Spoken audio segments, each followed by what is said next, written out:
So I made a video a little while ago of a song called Road by Nick Drake. There's a link in the description where you can check out the full video. If you've never heard Nick Drake's music, he's definitely worth checking out. He was an amazing singer-songwriter from the late 60s and early 70s. The video I made was an arrangement of the song on marimba. Might call it a transcription because it's pretty close to what he plays on the record, almost note for note. I guess I'd call it an arrangement because I had to arrange it on the marimba and figure out how to play it on the marimba. Anyway, while working on this song, I thought a lot about two specific ideas. The first is a famous quote that I think everyone has heard. The quote is, "Genius is making complex ideas simple, not making simple ideas complex." And that's something that great artists like Nick Drake were capable of doing. They could take a ton of material, ideas, emotion, and distill that all into a 2-minute song that on the surface might sound simple. The second is an idea directly related to the first, and that is to recognize complexity in simple things. This is something that I think about a lot, and you can find plenty of real-world examples. Some musical examples that come to mind are a simple drum groove like this one.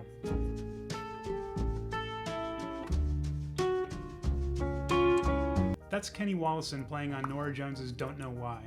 It's not super technical. Any non-drummer could probably learn the notes in one sitting, but not many could match his depth of tone and feel. Another example that often pops into my head is this.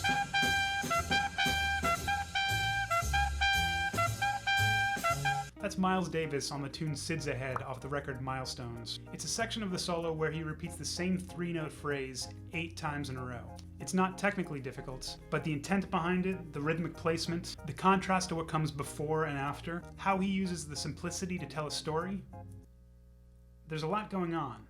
And then there's Nick Drake's song Road, so let's take a look.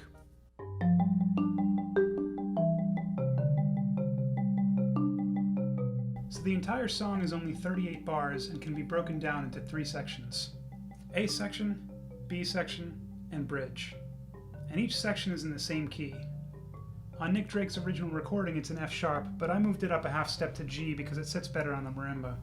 The song is also in the Mixolydian mode, otherwise known as the dominant scale. If you don't know anything about modes, don't worry about that. All this means for us is that the notes of our scale are G, A, B, C, D, E, and F. All natural notes, no sharps or flats. So we have 3 sections all in the same key. If we write out these sections how they occur in the song, we have A, B, A with vocals B, A, bridge, A with vocals B, A. So now that we see the full structure, let's take a look at each section. I should also mention that you can download a PDF of this from my website, benbynum.com/download. There's also a link in the description. The A section is a 4-bar phrase based on a 2-bar pattern of 16th notes played twice.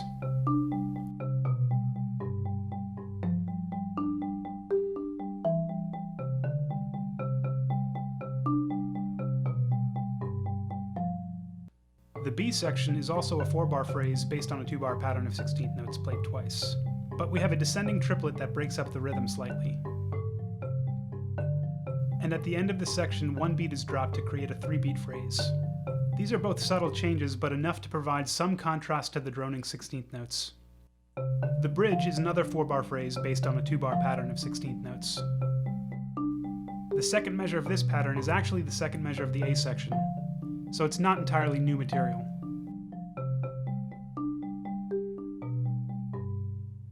So those are the main notes of each section. But it gets more complicated when we notice the variations that he plays. On the record, he actually plays 5 different variations of the first measure of the A section, and 4 different variations of the second measure of the A section. I imagine these were largely improvisational and played sort of spur of the moment, but he definitely spent time practicing and figuring out different fingerings and voicings. So although they're improvisational, the patterns themselves are intentional. Let's focus on the first half of the variations.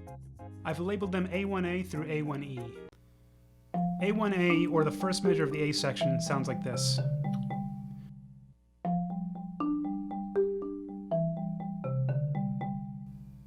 Then there's A1B. This is played on the first vocal entrance. It's slightly less syncopated than A1A. Here we have accents on both beats 1 and 2 as opposed to 1 and the pickup to 2. This sort of gets out of the way of the vocal part. Then there's A1C, again with the vocals, again with accents on beats 1 and 2, and this time also 3. So it's definitely no accident that he's choosing less syncopated variations to accompany the lyrical line, rather than compete with it. A1D occurs just before the bridge and is just a subtle change.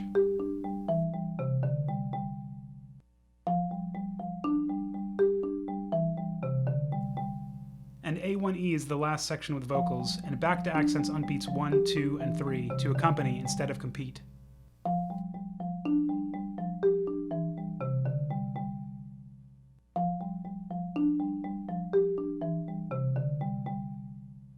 Again, when and where he plays the variations is probably largely improvisational, but the ideas themselves are definitely intentional and clearly thought out. Do you have to learn every variation and play this note for note?